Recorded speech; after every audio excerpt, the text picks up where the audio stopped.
All right. Hello, everybody. Welcome to the Elseworlds Exchange. I'm Sal. And I'm Joel. Today, we're going to talk about some unpopular opinions.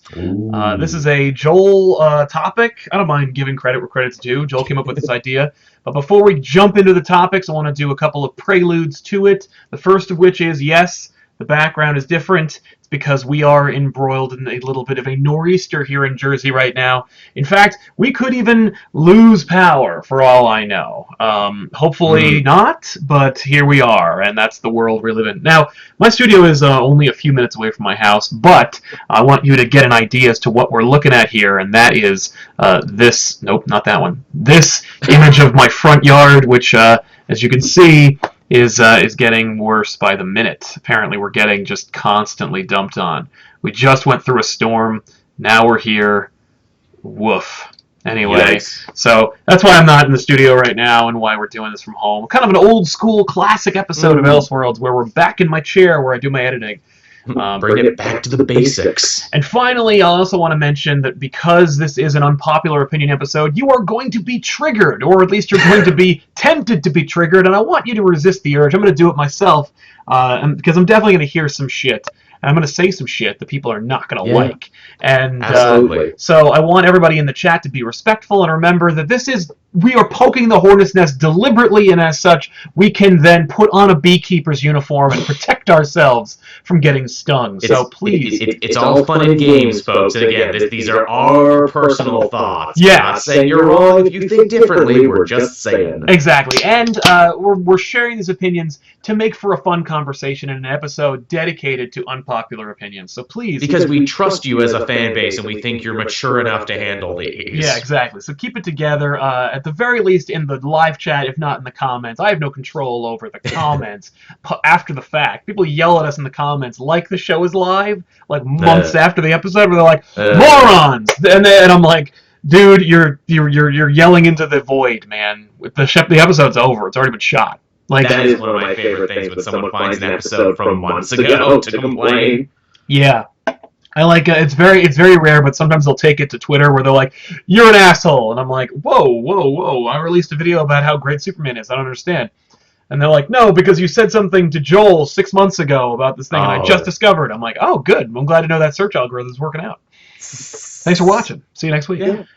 Thanks for helping pay my rent. So yeah, we're going to talk about some unpopular opinions, particularly in nerds, but in nerd culture and of course in comics as well.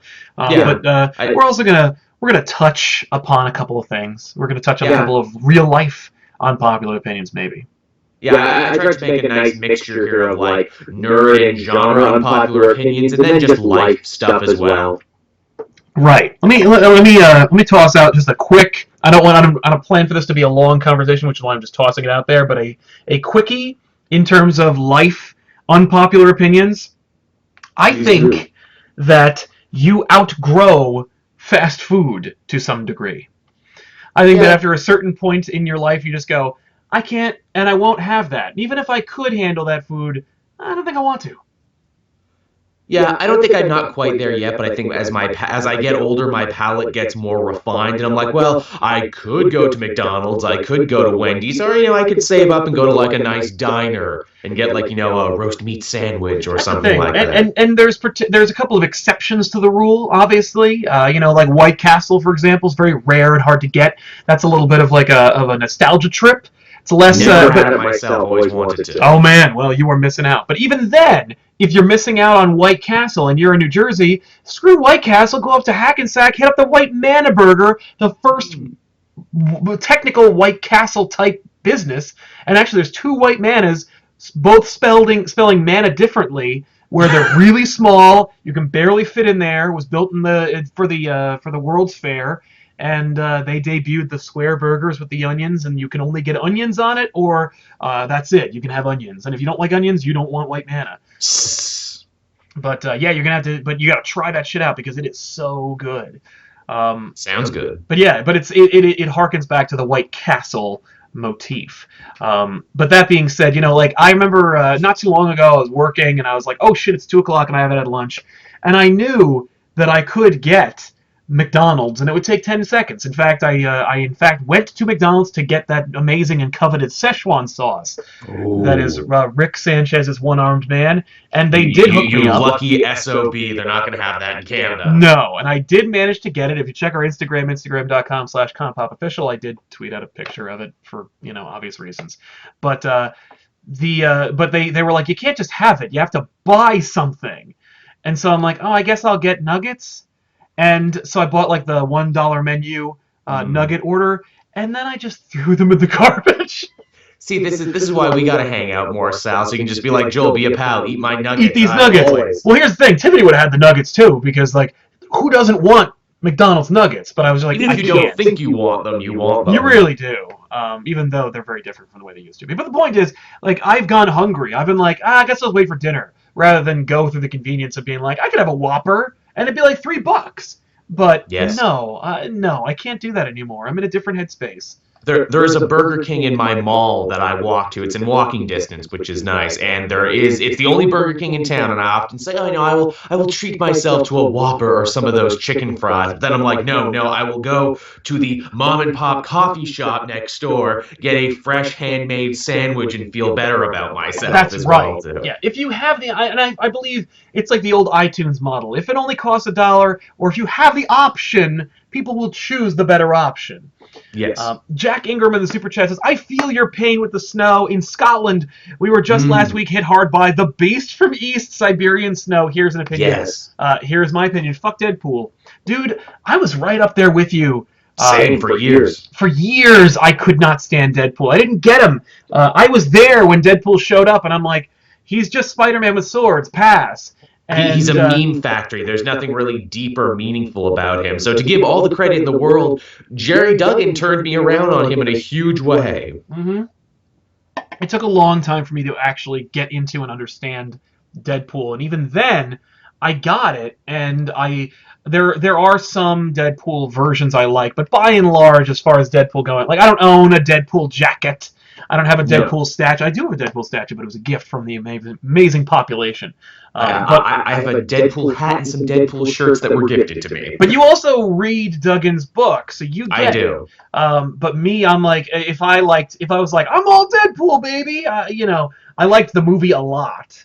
It is the only Deadpool book I read, though. I will stress that I have a very low-hanging ceiling for Deadpool. I can take one book every so often. I don't read the verses. I don't read anything else. Right.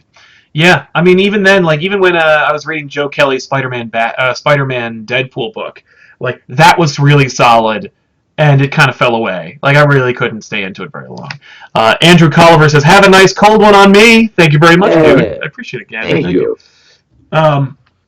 So yeah, as far as unpopular opinions, we've already covered fast food and Deadpool. Joel, hit us with another one. What do you got? All right. Here's basically the impetus for why I put this together, because you and I have been trying to think of reasons to talk about this movie on the show and why we think it's great. I think Death to Smoochie is an amazing movie and very underrated. Death to Smoochie is one of the best comedies of the 21st century. Yes. Yeah, it's so great, and it's so clever and well written and beautifully shot. It has a really, really like dynamic and pop culture version color palette. It's got some amazing performances in it. It's like a big, long, clever musical Seinfeld episode. It really, really is. Great cast. People forget that's DeVito. DeVito there showing his directing muscle. I mailed him a poster of Death to Smoochie asking him to sign it. That was about 3 years ago. I'm still waiting to get that back. I suppose he's quite nice. If you met him on the street in New York, he would just sign it for you.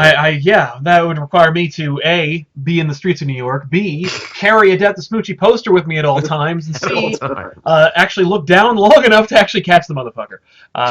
Where'd he go? Exactly. But Death to Smoochie is a movie that has... I actually heard about that movie, I want to say a good 5 years before it came out, because if you're a fan of Henry Rollins did a spoken word like comedy special, and in one of them he describes auditioning for that movie, and he sings its praises then, and it's great. So even talking about how brilliant it is before it would be torn apart by critics, but I blame the poor critical reception on that movie for the very, very misleading media and commercial campaign it had, because they sold it as like, oh, what a wacky comedy with this, like, what's the downside, dark side of this, felt covered Barney performer. Then you watch the movie, it's like, oh, this is like a dark, serious dramedy with aspects of comedy in it. Exactly. No, it's not wackety schmackety do at all. No, it's like The Cable Guy. And I think it has a lot to do with Edward Norton and Robert Williams being in it. People are like, I wanted to be like hitting, like slapping my sides and laughing my ass off, which I did pretty much from start to finish. I think that making fun of Nazis is amazing. I think that there's a lot of, like I said, amazing wordplay, and of course Robin Williams gets to swing for the fences, and it's just gold. Be a comedy tour de force there. Jon Stewart in one of his very few movie roles, playing Jon Stewart. He even references being in it. I think at the Oscars that year. Yes, he did. Indigo Ryan offers this unpopular opinion. Says every movie in the Dark Knight trilogy is bad. That is an unpopular opinion. But I will dovetail off of that a little bit and say that I think that the Dark Knight trilogy as a whole hurt the DCEU and everyone's interpretation of the DC property, because it made everybody think that if it's DC, it's gotta be dark. This is how you have to do it. It was literally sabotaged by its own success is what it was. It did so good, it changed all the rules, especially begins in Dark Knight, to the point where it's like, okay, you've broken the mold and we can't put the mold back together now. Furthermore, I'll even go a little step further with the Dark Knight movies. I think I think all three of those movies are written kind of bad. I think that there's really, really clumsy dialogue, and I think like there's a lot of really weird cut corners in that. Particularly, and I've seen it the most, I think it's Dark Knight, the one everybody likes the most, the one that won the Oscar, that one that easily has one of my favorite Joker versions in it. Yes. I really, really feel like Eric Roberts and Michael Jai White make that movie look like Amateur Hour. I think that the dialogue is really clumsy and weird and flimsy. I think that like there's a lot of like leaps in logic that people take for no reason, and people need to act like non-humans in order for the plot to advance. Well, I that's a lot of Nolan movies in general. Exactly. But that being said, it looks great. I love the Joker in it. It treats the like Batman with dignity. I think there's more Batman in that than in any of them. There's a lot of cool stuff, and I love Michael Jai White, and he is a national treasure. He really is. But it's also like he's the one. He and Eric Roberts are the two actors in those scenes that are like, what? Also the Russian's a little meh. It's weird. Oh, yeah. Also, the whole Carmine Falcone thing make me crazy. Oh, yeah. Everybody says Falcone. Everybody from all different regions and all different walks of life, they all pronounce an E at the end of an Italian name with a hard E. No, they don't. Just really quick, I'll let Joel talk in just a second. Right after William Schaefer gets his due. Unpopular opinion: Marvel tests characters on Disney XD. I don't think that's unpopular. I think they definitely do that. No, that's 100% true. Yes, they do. Redtro helps us out with a super chat. Thank you very much, Redtro. And Will I Am Golden says, unpopular opinion: Peter Parker should retire. I think that we will get into Peter Parker hopefully soon. If we don't, I will say this. I see where you're coming from, particularly in a post-Miles Morales in the 616 or Marvel Prime universe. Where there is no Spider-Man, you must have Peter Parker. Unless there's a Miles Morales. I think that's your rule. They proved it can work. I would definitely have liked to have seen a world where they felt comfortable enough to have Peter Parker take on more of a mentor role, more of a teacher role, and be like, okay, I'm going to train you, Miles, and I'm going to, maybe go back to teaching or something like that. Right? Maybe I'll go Batman Beyond with it, and I'll be the old crotchety guy in the seat. Silvery Cricket, also unpopular opinion: Professor X is pointless now, and he should stay dead. I think that he has definitely done. I think I'll paraphrase Batman. The last time he inspired anyone was when he died. So yeah, I think that's not terribly unpopular. I think that nobody, by and large, has been like, when are you going justice for Professor X? Like, no. he's been gone this long, and we really haven't felt much of like a hole in the universe. It's funny too. Isn't he back already? Isn't he back in like the body of Phantom X or some shit? I believe he is, and it's like, but still, there's no. I don't think there's like a physical Professor X man standing there waiting. Although I maybe he is. I have not caught up on my X-Men yet, but neither have I, and I probably won't until they undoubtedly reboot it again once they get the rights back. Big time. So there you go. Joel, take it away. What you got? What other truth bombs are you gonna drop on us? What else do I have? Oh, hey, this is actually pretty timely. Probably the only time I can talk about this because it has the new Netflix live action one. I think original series Full Metal Alchemist is better than Brotherhood. Yeah, I said it. Fair enough. I can't argue with that. I know Brotherhood is closer to the manga, and they don't make up the ending like the original one did, but I thought as an adaptation, the original worked really well for television, and I think sometimes you do have to change some stuff, and I think they changed the right things. Absolutely. You can't just take what was and then give it to the new adapters and say, do this exactly. I was just thinking about that the other day when I was remembering that Mark Steven Johnson's pitch to HBO for a Preacher show was just episode 1 is issue 1, episode 2 is issue 2, episode 3 is issue 3. Because I was like, oh, you got to fill in the gaps though, because like it's not a page a minute, and Preacher itself wouldn't have been 15-minute shows. Mm-hmm. So you need to fill it in, and Ennis didn't want to go that literal with it, so it's not like you would have had Ennis filling in the gaps, and even then it's Ennis 20 years removed from the material, so it's like it's already getting dicey. So no matter what, you don't have a pure product. The pure product is the thing that came before. So yeah, I think that every time you do an adaptation or an interpretation, it's got to make changes and take liberties. Otherwise, what's the point? You want to see the same thing you saw there over there in another form? No, there's a reason you got to go see something, or there's a reason to make it. You need to have a reason to make it. Yeah. Jam Call X says the only way they can redeem Carol Danvers is if she opens up that string of bad authoritarian actions and is unresolved PTSD caused by Avengers 200. So basically saying, like, your unpopular opinion is that she should blame her bad decision making on giving birth to her boyfriend. Yeah. That is definitely unpopular, and I don't know how they're going to fix Carol Danvers, but that's another topic for another conversation. Yeah, that's a real thing, and then they'll have to hurry about it too. What with the new movie coming? Yeah. Heartless Fang says, just wanted to throw some money your way. Thank you, Heartless Fang. No, nothing heartless about that, dude. And Chris TV says, unpopular opinion, Agents of S.H.I.E.L.D. is the best comic book TV show on right now. Yeah, that's unpopular. Yeah, I kind of agree with you. I don't know if I agree it's the only one, because like I haven't watched Black Lightning yet, so I don't know. Good. But I prefer the format of Agents of S.H.I.E.L.D. to like The Flash, let's say. And Joshua Parker says Laura Kinney, I lost it, is a better Wolverine than Logan. I definitely say she's a welcome change. She really is. She's had a very good... I haven't missed Logan here as much because she's been doing such a good job holding it down. I'm actually kind of worried about the future of her now that Logan's back. Same. Super Comic Fanboy 616, Joel, Yu-Gi-Oh! GX is better than the original. Now, don't say things you can't take back now. Fred Bushi, punk ska is better than pop punk. Yes, I agree. I will actually agree on that. I actually have a music one later down on mine, too. Nice. I gotta tell you, man, as far as... we'll get to music in a minute, but I used to like ska until I went to high school with too many of them. Yeah. It was over. People know my love of ska. I had a ska ringtone for the longest time. You've heard that when my phone goes off when we're recording. Yeah, no. Matthias Mendoza, 2003's Daredevil is my guilty pleasure. Farrell made me laugh, and Evanescence was one of my favorite bands. Bam.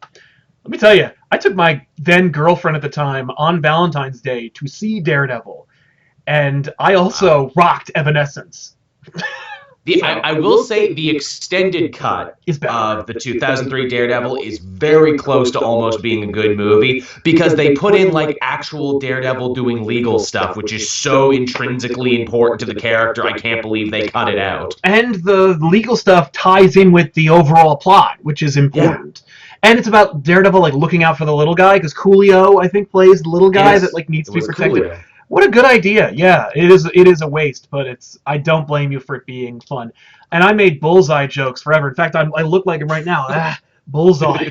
I actually invented a thing I always thought he did, but never does in the movie, and it's where he, like, I always remembered him, and maybe it's a Mandela effect, but like I always remembered him licking the tip of his finger and then tapping that stupid bullseye on his forehead. Oh. But he doesn't do that. He just points to it. But I'll always take it a step further because Colin Farrell is chewing scenery in that movie. His introductory scene still makes me laugh. They're playing House of Pain, Top of the Morning. Do you get it? Because he's Irish. Because he's Irish, you see. Like, yeah. He's also in a pub, and he's throwing darts, you see.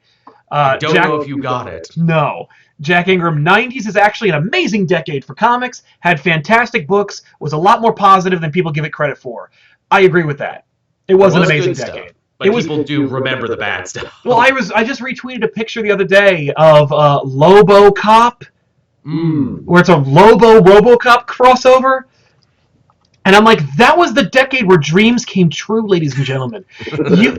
Ethan Van Sciver's Cyber Frog was a comic book people purchased. Not just him making photocopies at the Staples and giving them to people in in rallies and whatever. He was selling this comic. I saw ads for that in Wizard magazines. Dreams came true. Everything was allowed in the 90s. So while there's a lot of shit, there's also an equal proportion amount of good stuff. Sandman came out of the 90s. Come on. It was a Wild West. It was a gold rush. It was a boom period. Exactly. We're going to get through a couple more of these, and then we'll get back to it. Shadow 6743, X-Men should exist in their own universe. That is getting more popular by the day, although I do disagree. They basically have up until now. They've been so cut off in the last 5 to 7 years. Right, they unless you want in their own universe. Exactly. Unless you want them to like remind you that Captain America's a dick. Like that's the only time when they actually do anything. Dennis Smith, I actually really dug Avengers X-Men Access, even though it's crappy. I think it was designed for you to like it, even though it's a Michael Bay movie. Yeah, I remember liking Axis. It's been a bit since I've read it. I think I was one of the few people online saying positive things about it. Like, hey, this is a fun summer blockbuster, isn't it? I loathed it. Carnage had some fun stuff, and I never thought I would say Carnage was the best part of a thing. Yes, I agree. And I thought they had me with Red Onslaught until they didn't, until they lost it. And finally, Red Onslaught so early on, they build up to it, then they throw them away. You got it. That's the last thing you do. Just use your Marvel versus Capcom logic. You don't open with Onslaught. Gotta fight your way up to it. You fight to Onslaught, and Satan loves me. That god is annoying, and he needs to stop. Well, I don't disagree with you there, but it doesn't look like that's stopping anytime soon. No, sir. Even Tom King, who, as I joked before, has all been about undercutting Batman and saying why he secretly sucks, is falling into a little bat gaudiness right now in his current run. I think we might be actually in a world where there's more cat god than bat god. Oh, so much cat god this week. I just finished recording my review before we started. Oh, nice. Let me tell you a really quick unpopular opinion. I thought Tom King was a horrible pick for Batman when I read I Am Gotham. I'm happy to see that people are starting to finally come around, but it took 8 volumes for people to be like, wait a minute. I don't think he likes Batman. Yeah. And there's still people who will defend it and love what he's doing. And listen, more power to you. I just think that he doesn't. I think he does better with the smaller characters, and I think he doesn't quite know what to do with the other. Especially characters too that people don't know as backward and forward as Batman. That's the other thing, yeah.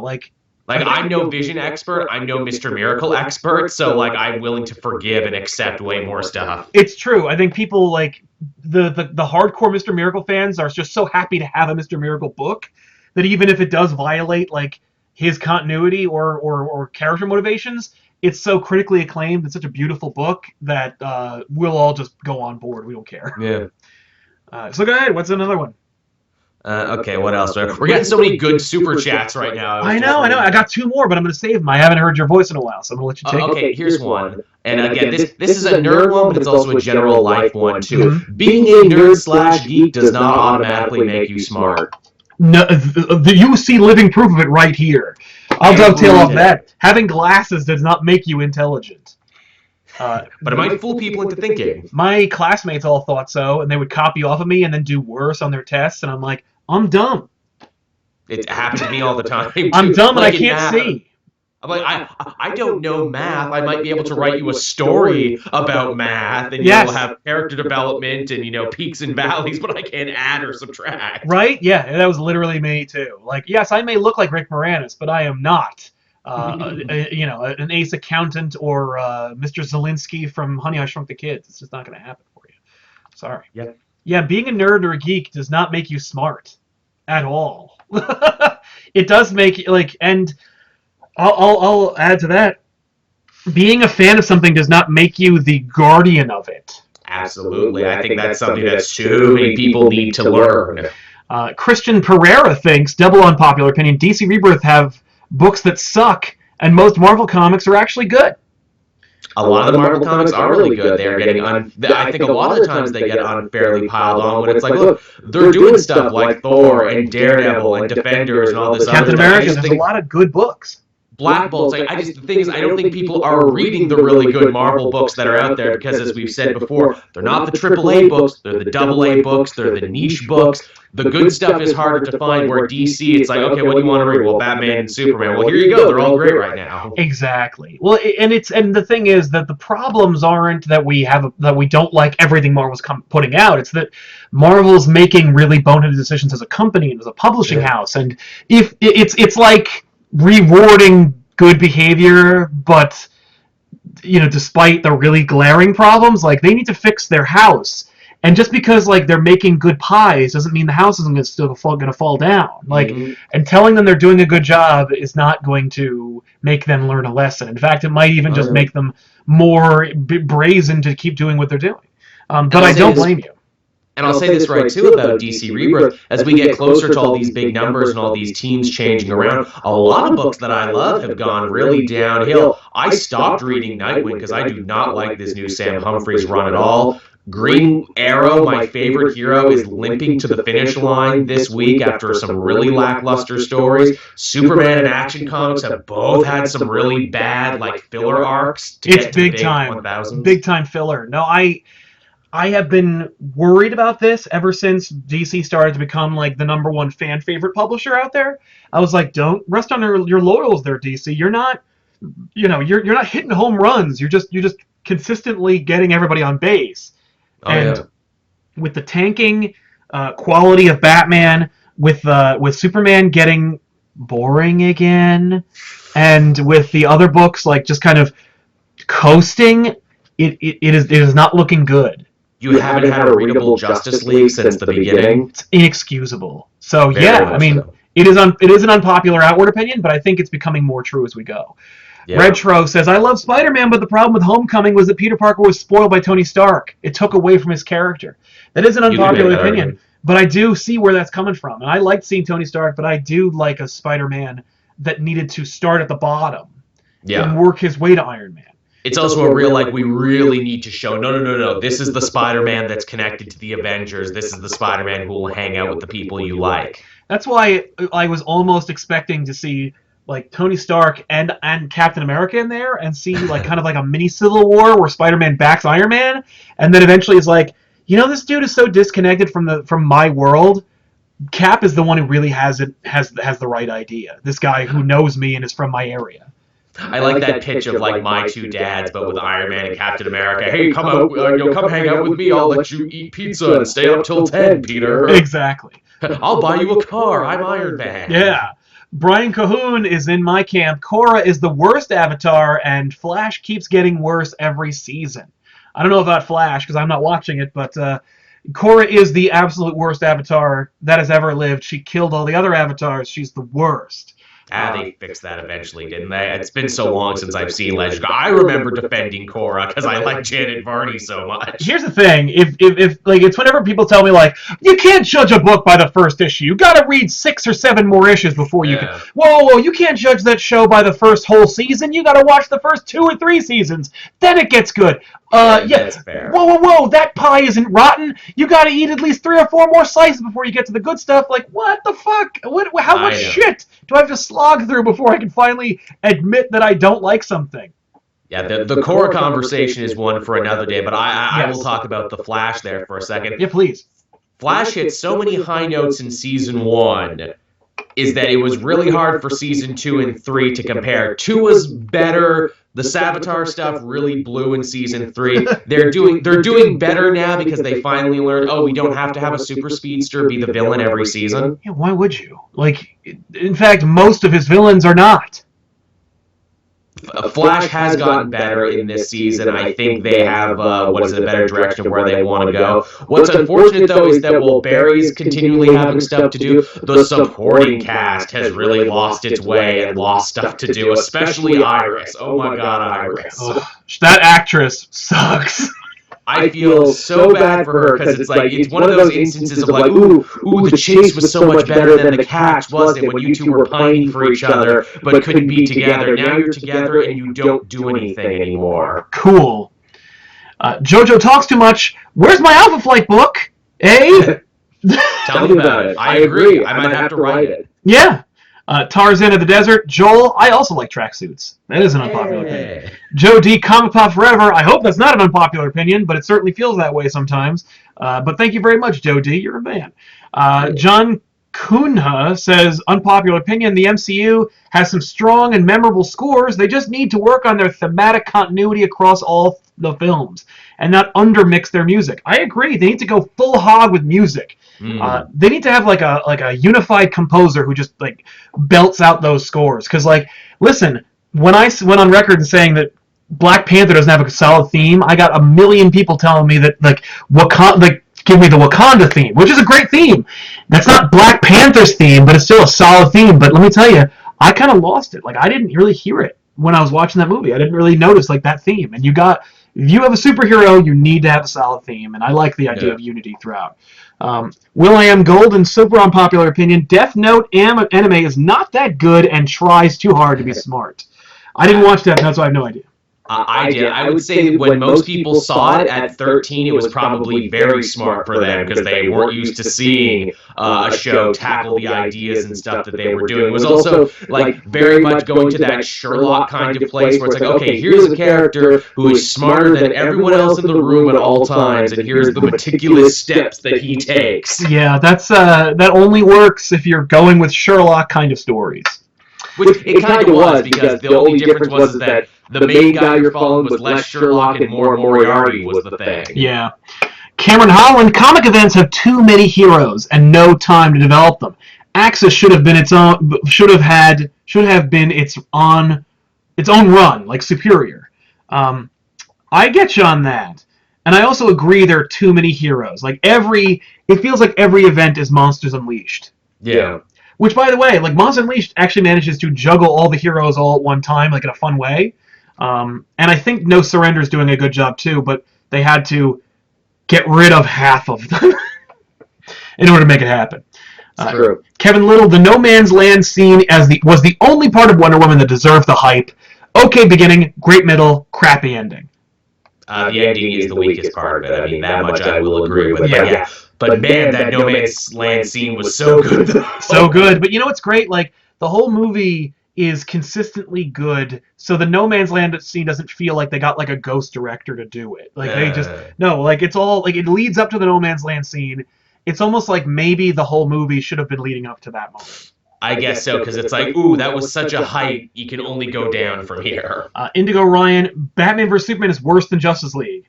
Yeah. Yeah, that's, undeniably. Super Comic Fanboy 616, Jerry Seinfeld should be cast as the DCEU Darkseid.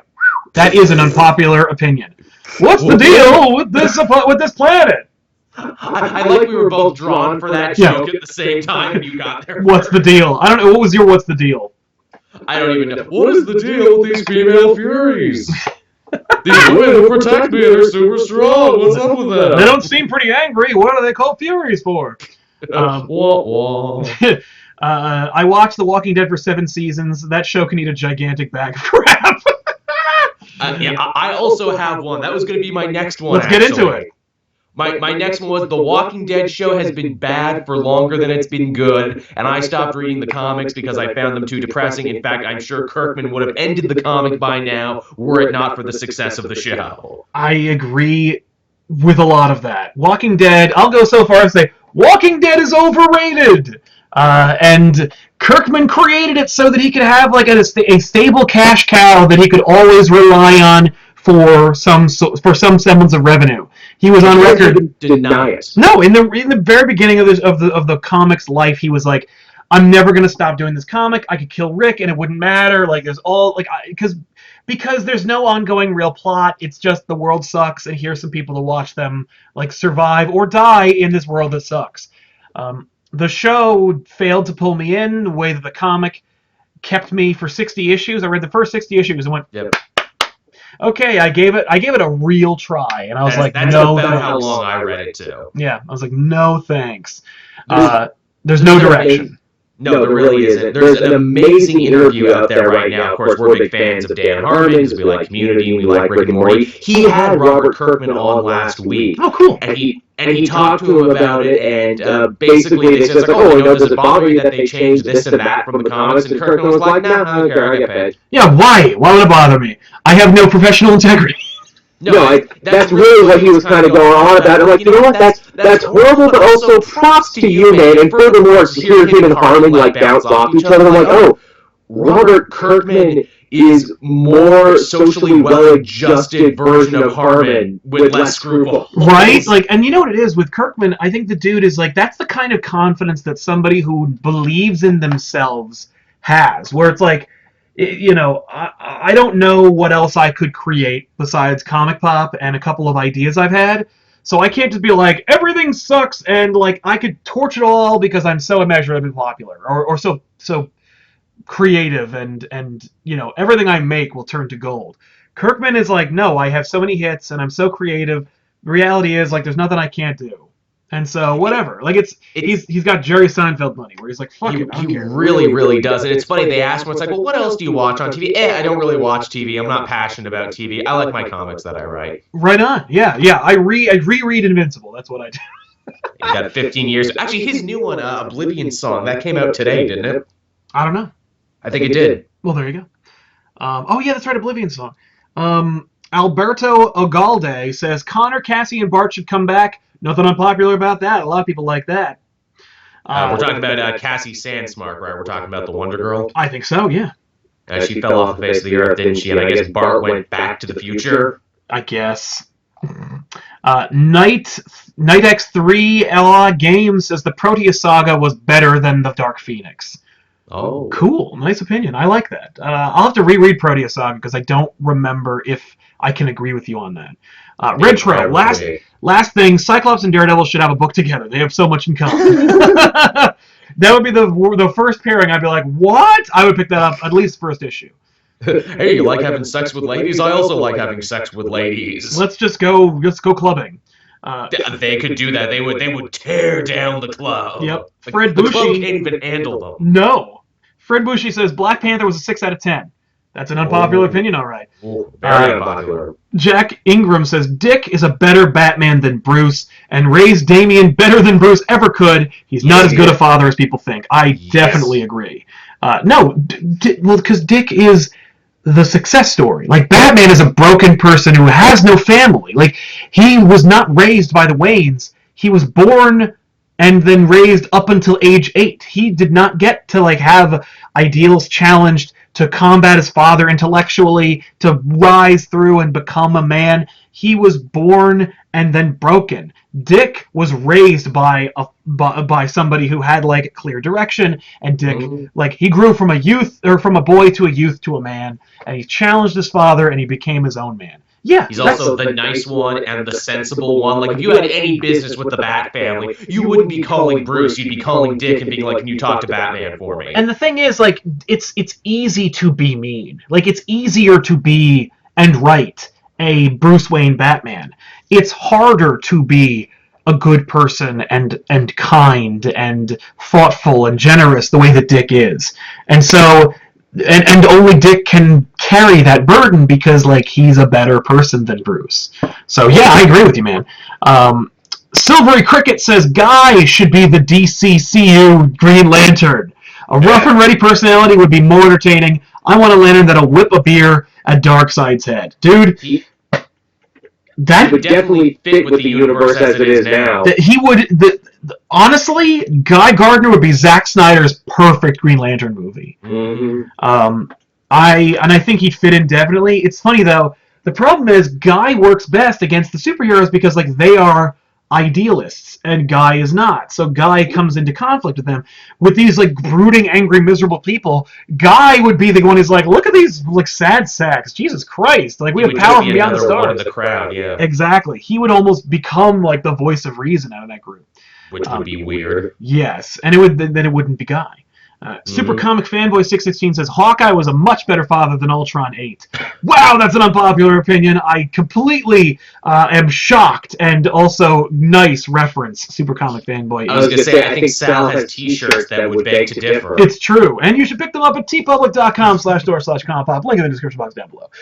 But yeah, so those were some unpopular opinions shared by the audience. Also, Aubrey Kushi Apia says, every way that Batman's defeated Superman is dumb, including DK.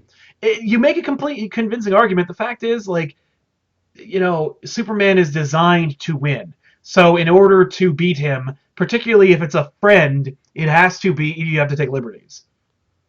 So take it away, Joel. What else we got? What else do I have here? Oh, I know we've talked about this one before, and I know this always gets us going off on a tear. I don't care if Firefly comes back.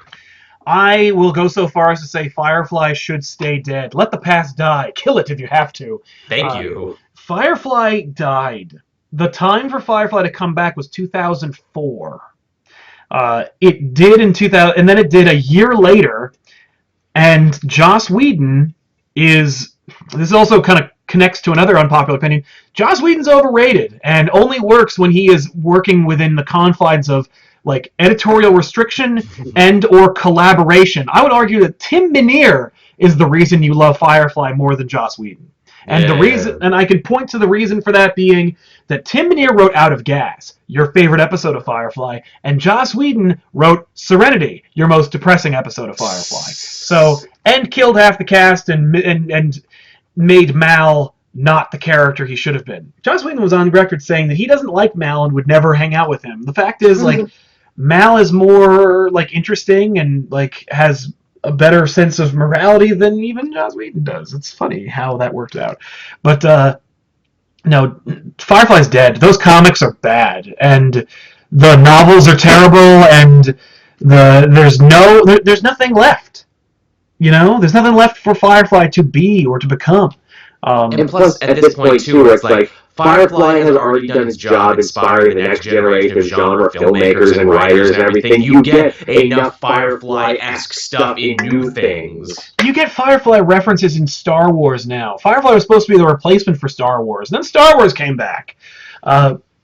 You could have a Firefly-esque Star Wars TV series now. And I'm not saying that Firefly is the poor man's Star Wars. Firefly is its own thing, and it's a beautiful thing, and it's a very unique hodgepodge of ideas that I've named three of my cats after.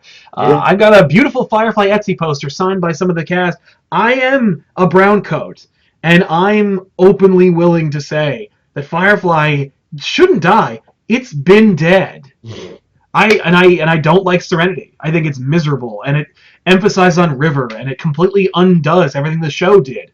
They stripped her amygdala. You don't regrow an amygdala if you look at some dead bodies on another planet.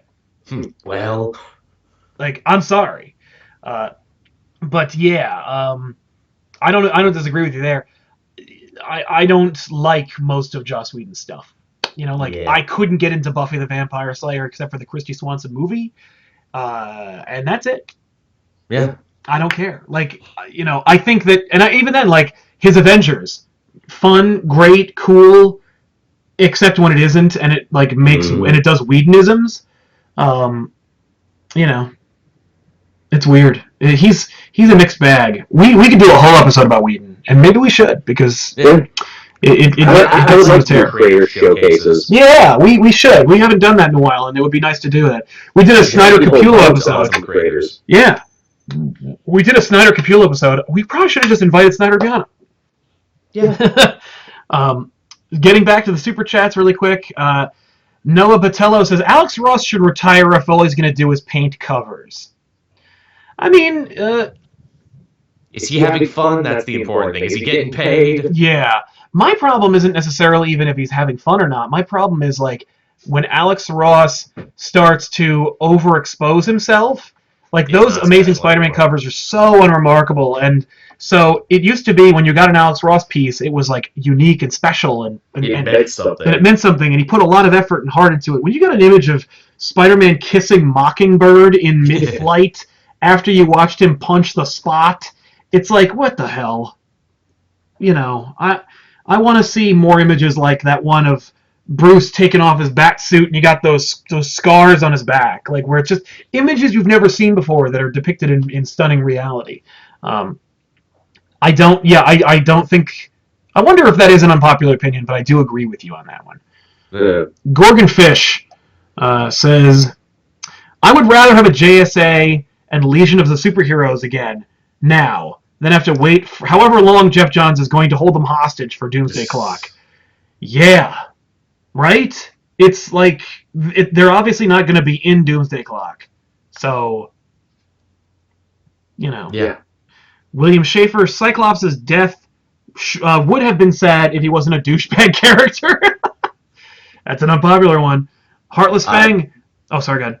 I said I ironically had a Cyclops one here too. It was like I like Cyclops, or at least I did. I think we should be able to like Cyclops again. I don't blame you, man. Cyclops is supposed to be a hero. He's he's Professor X's like son. Like, come on. Son. He should be the voice of the X-Men. He's the one who doesn't have knives that shoot out of his fists. When Wolverine is more like idealistic and like a better leader than Cyclops, you're doing a disservice to Cyclops. I wish we could have gotten the Cyclops we got ever so briefly in Renew Your Vows, where he was like a Cyclops who grew up, got over himself, is teaching mutant ethics now, and is kind of the one reining in all the other X-Men. And he's like, you know what, if you want to bang Wolverine, why don't you knock yourself out? Maybe I'm selling myself short being with you.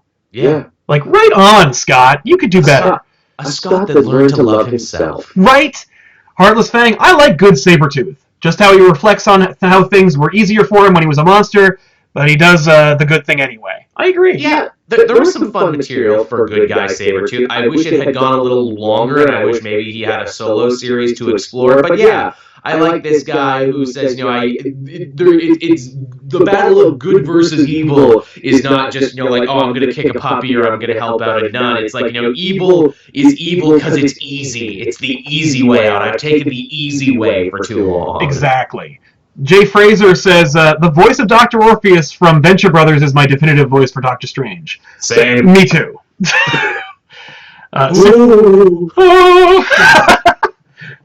I'm going to peer into the mind. Super Comic Fanboy 616. Joss Whedon's best project was Toy Story. Yeah. Fair. Silver Cricket Firefly was stolen from an anime called Outlaw Star. Probably. I mean, Cowboy Bebop also. William Schaefer, YouTube thumbnails are like cover art. Cool, shocking, makes you want to look inside, but odds are you won't like what's inside. I agree. We try to be the exception rather than the rule. And Pricey Yeti 40, Jeff Johns is overrated. Sometimes. I'll put it. I won't say that, but I will, not because I'm afraid. It's just I don't agree. But I will say I think that I can pick and choose Jeff Johns projects. Right. There's nothing I can. There's. Yeah, Jeff Johns is not a writer where I go, oh, he's writing something. I guess that's an automatic buy. Yeah. So, and I don't blame you for thinking he's overrated, though. That's fair. Any thoughts on any of those before we move on to the next one? No, you basically said it all. Here's another life one. It's something I know you and I both agree with because I've eaten dinner with you before. Cooking beef beyond medium rare is destroying it. Yeah. I can't believe how unpopular that opinion is. If you have a steak and you get it over medium rare, you've ruined your steak. Or you have charred it to nothingness. At the very least, the reality is you don't like steak. No, you don't. If you have to cook it that long, you do not like the taste of steak. Which is fair. And you know what? Like, pork is a thing. Chicken, fish. Hell, steakums. You know, like, there's other versions of steak you can get. But if you get a steak that's beyond medium rare, that's not a meal for you. Also, if you drown it in A1 sauce, you've ruined it. That's true. The steak should be its own thing. You shouldn't need to dip it in sauce. But I love a good sauce on other stuff. Yeah, there's 2 ingredients for a steak that you need. It's salt and pepper. That's all you need. You got it. But I don't blame you. I get people not liking it. When I was younger, I really didn't like it. And so I always ordered it, and I drowned it in A1 sauce. Then one day, my dad had enough of watching me ruin it, of spilling, just throwing his money out the window. And he's like, stop! You have to get it medium rare. And then he's like, there, and don't put anything on it. And I ate it. I'm like, oh, this is so much better. Where do you stand on the hot dog debate? Mustard or kraut or where? No ketchup, right? Because I know a lot of people are very anti-ketchup. Oh, I like ketchup on my hot dog. I am, for me, when it comes to hot dog, I like a dressed dog. I used to like them better when it was like just, I don't like a lot of condiments. I'm not a condiment guy. I like them, but I don't want to. I don't over rely on them, and I'm not a huge. I like the true flavor of whatever is there. When it comes to a hot dog, which is already like plastic, you dump whatever you want on it. Me, I like some sauerkraut, maybe some relish, and a thin stream of ketchup. I'm not really a mustard guy though. That's really. See, I'm all mustard. I have a lot of spices. I like banana peppers on everything. But that's as I get older, my palate starts to fall apart. But when it comes, I've never been a mustard guy unless it's honey mustard, and then at that point, it's just a candy. So there's delicious honey mustard. Yeah. So there you go. Always a good one. Yeah, hot dogs. See, where else can you talk about that? What about country fried steak? Ask somebody, and let me tell you something. That's a different. That's a horse of another color. I have never had chicken fried steak or country fried steak. I have never been in the States that long. I have had chicken fried steak. I prefer chicken fried chicken. And if I'm going to get a steak at all, dude, I'm going to get a rare steak. And it used to be medium rare, but now I find, and the only reason why I get rare every time is because often restaurants will pussy out when it comes to making my steak, and a medium rare should have some significant pink, but most of the time, whenever I get a steak medium rare, they'll go closer to medium than they will rare. So if I order the rare, they go, oh, they know it's gotta have it's a little bit of art form and more in the States, I think. Yes. And in the super chats, let's see, there's 2 more that I gotta reference here. Retro, what better way for Cyclops to change his way than with a grounded Catholic and a relatable blind guy? I'm just saying. It'd be great for both characters. Dude, you're preaching the choir here. We're all sold. I definitely want to see that book. At the very least, get like Chris Samney or somebody to draw the cover of the first issue and just get that idea out in people's heads. Mr. Giggles says, hey guys, why, Sal, the hipster look though? Because I have not taken a shower today. There's also glasses here. Normally I wear contact lenses, but I'm having a bad hair day, and I'm stuck in my home because of the nor'easter that just hit. Here's another reminder of what we're dealing with. That was an hour ago, and it's only doubled in size since then. So the reason why I'm wearing a hat and why I have glasses is because I didn't shower, and I'm planning on shoveling, and so I'm not going to ruin my shower with shoveling and sweating, and so I'm just going to cover it up, because you know why? Because I can. And more people can wear snow caps than ever before. Colin Farrell wears a wool cat in 90-degree weather. Why can't I? When it's in torn jeans. In torn jeans. Not a very good actor, but I agreed with her. That's another thing. I don't own any torn jeans. I've never understood owning jeans just to tear them. I do own torn jeans that I've torn by accident. I paint in them. The rest of the time I wear jeans that are in pristine condition because I take care of my jeans, because I perfected the look of I wear a t-shirt and jeans when I was about 13, 14 years old, and I've never looked back. Uniform of choice. Because sometimes I was like, my friend went full khakis. He was like, I'm doing khakis. I'm a khakis guy. I want to be that guy now. I wear button-ups and khakis. And I'm like, you look like a square. And I was like, you know what, I'm going to try it out. And I did. And I'm like, I look like a fucking square. And I dropped all that shit. You see, I go to the Artie Lang School of Fashion, as you can attest, having hung out with me for a couple days. I have no particular style. I wear cargo pants, I wear zip hoodies, I wear button-ups. I'll just wear anything in a week. I have no style. Yeah, I hear you. I have a wallet with a chain on it. I'll wear like a polo shirt because why not? Because why not? I do like to mix it up, but this is what you see. I've added the flannel shirt now, so because everything old is new again. And Grievishish has a question for Joel. Oh, go ahead. I was gonna say, yeah, I love I can wear flannel shirts too again. Yeah. Grievous just has a question, or rather a unpopular opinion for Joel. Curious to know your reaction as a fellow Canadian. Poutine sucks.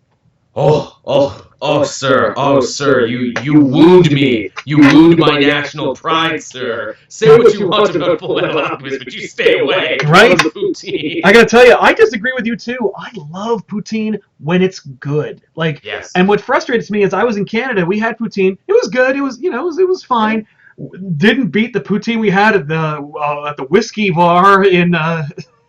That was a tater tot poutine. That was like next level. Putting tater tots in anything is a plus. American Whiskey in New York City, right outside the Valiant offices. Check them out because holy crap! Good shit. Gets the Elseworlds Exchange seal of approval, and I hope they hear this and want us back for dinner. Those days are over. Yeah, those days are hardcore over. Our friends at Valiant, we don't have any more. They're all gone. That ain't happening. The last familiar face I saw just left the other day, and I was like, that's the end of that. I for one, welcome our new Chinese overlords. Right? Good luck. That's a bit of an inside joke. People will need to look and read to figure that one out. It's true. So what else we got? We got a few more minutes left, so let's hit on some big ones here. Sure, okay. Hey, let's talk about this one because this one just happened. Most Oscar movies are forgotten the year after they come out because most aren't actually that great. 100% true. That is a mic-dropping moment. Yeah, totally. Yeah, name 3. Yeah, I mean, like, no. The day I realized that was the day that Shakespeare in Love won. I went, oh, it's all horseshit. Nothing matters. Alan Moore was right. Who cares? Yeah, that being said, some movies won this year that I think actually will be remembered. I think people will be talking about Shape of Water because it is just so weird and out there, and Del Toro has such a cult following. And Coco, people will be talking about Coco because it's just that good. But I don't think 3 Billboards will be remembered forever. No. The fact that Sam Rockwell has an Oscar is great, but it has nothing to do with the memorability and the relevancy of 3 Billboards. No. I feel bad for Sam Rockwell. He's going to go from, oh, yeah, that guy from the things. Yeah, that guy from that 3 Billboards movie. Yeah, remember that? Oh, I haven't thought about that movie forever. I think it's going to be people being like, hey, it's Sam Rockwell from Moon. And did you know that guy has an Oscar? Yeah, he won it for a nothing movie. Yeah, he won it because he earned it with a long career, like Gary Oldman. Yes, exactly. And even, what is it, Tarantino and Scorsese, they won for projects that they probably shouldn't have. Yeah. Scorsese, they were like, sorry we didn't give it to you for Goodfellas. Yeah, here's it now. Here it is now. And we know you didn't want a Lifetime Achievement Oscar, so here it is for The Departed. Which Departed? Meh. Yeah, here's an unpopular opinion. Departed is overrated. Yeah, Departed is not that. There's some good performances in it, but overall it doesn't amount to a good movie. No, who asked for that? Which is why I'm like, oh, The Irishman is done filming. Let's see how that turns out. You gonna dust off Joe Pesci and Bobby De Niro and make them act again? They haven't acted in 25 years. Who the hell's That's right. The Irishman. I forgot about that. That's coming out soon, isn't it? They just finished filming it about a few days ago. So hopefully, if he has a quick editor, I mean, like Wolf of Wall Street was. Yeah, well, Wolf of Wall Street was great. Yeah, dope as hell. And like the reason why I say it's great is because like it felt like a younger person directed it. Like it had a lot of youth and energy. And to know that like a 78-year-old man directed it is like wow. Gives you hope. So